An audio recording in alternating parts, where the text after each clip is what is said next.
Welcome friends, my name is Jaydeep.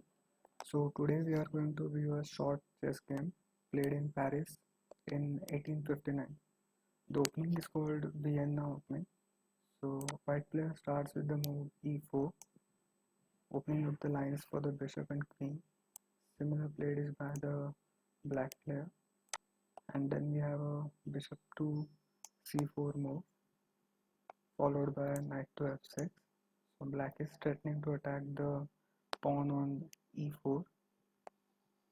It is defended by the knight c3, and then we have a move c6.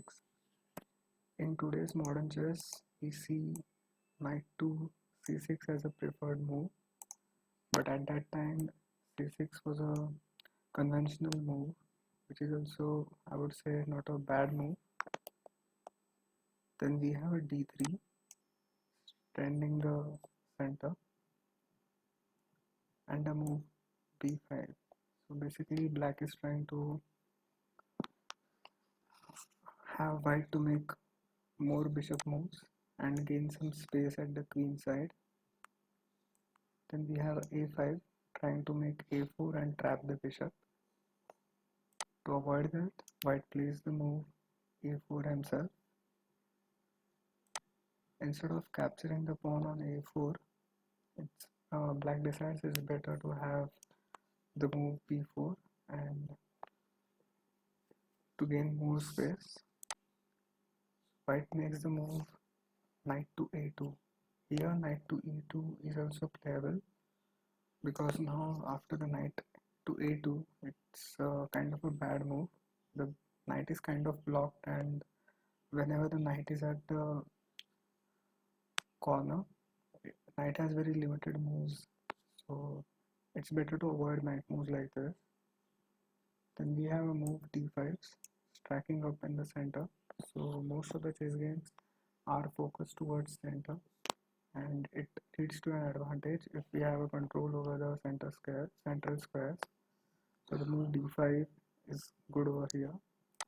We have an exchange of pawns into d5 square, and again white makes a move knight f3, trying to gain some control over the center. Similar knight to c6 by black, and then we have queen to e2. So all the moves are till now kind of focused towards the center.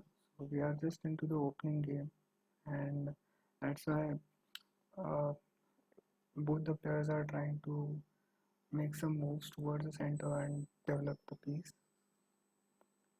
Now we have a bishop to g4. This is called a pin, so knight can't move now because then the queen will be exposed to a bishop. So white simply castles. Now you can see that the attack from black will shift towards the king side because the white king has castled to the king side. We have a bishop to c5, trying to have a bishop at a good diagonal. Here we have a bishop to g5. Maybe bishop to e3 was playable, but we have a bishop to g5, trying to have a similar pin. Black wants to avoid that with the move h6, and white simply try to have a flying square for the king and attacks the bishop. Here black can gain advantage by capturing the knight because now white also has to capture the knight to avoid the piece loss. And after this exchange, you can see that the white is material down because he has to exchange the rook with the bishop. So this way black is having a clear advantage after the move h3, but black has something other plans in mind. So what he plays is the h5 move. So basically he's trying to open up this h line for the attack, and white allows it.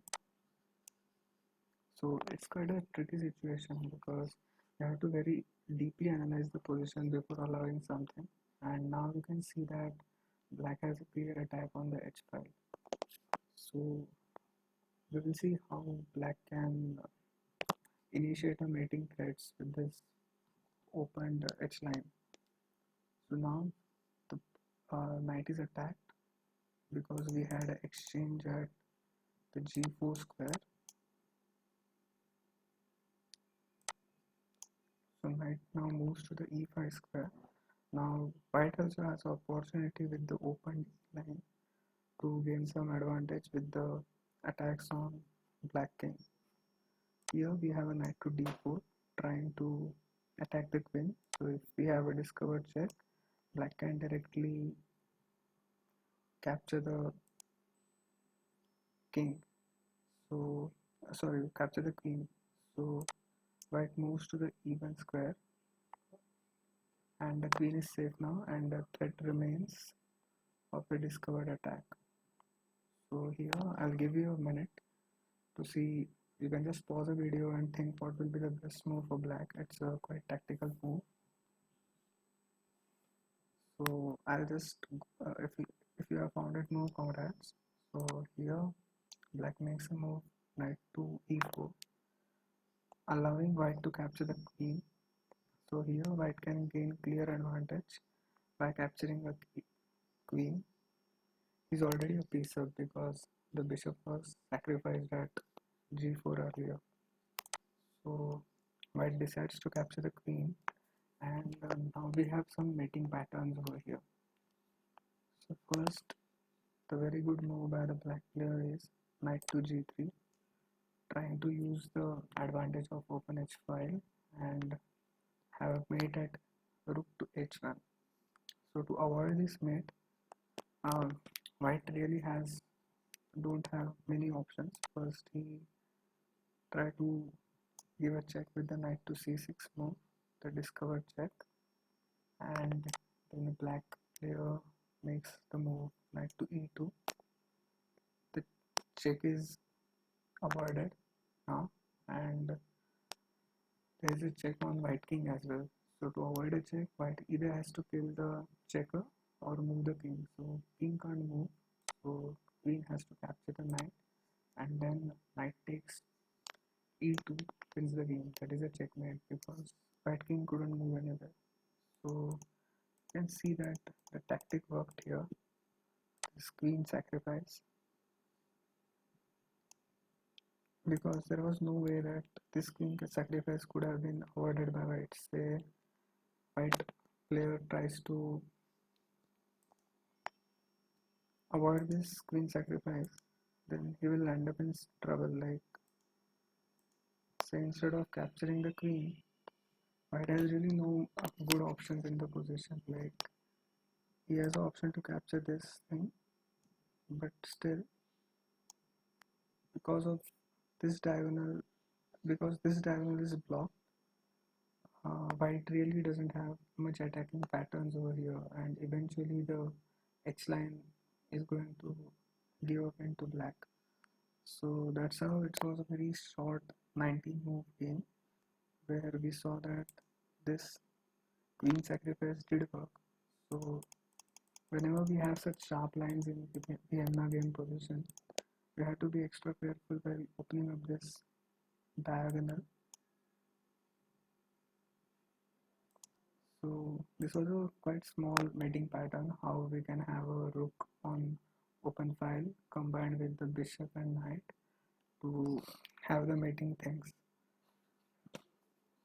Similarly, if you see that the white rook is not well positioned, the knight is also at the corner of the board and the white bishop is blocked by the pawn. So these are kind of signs how you have a bad position, and you have to be more precise while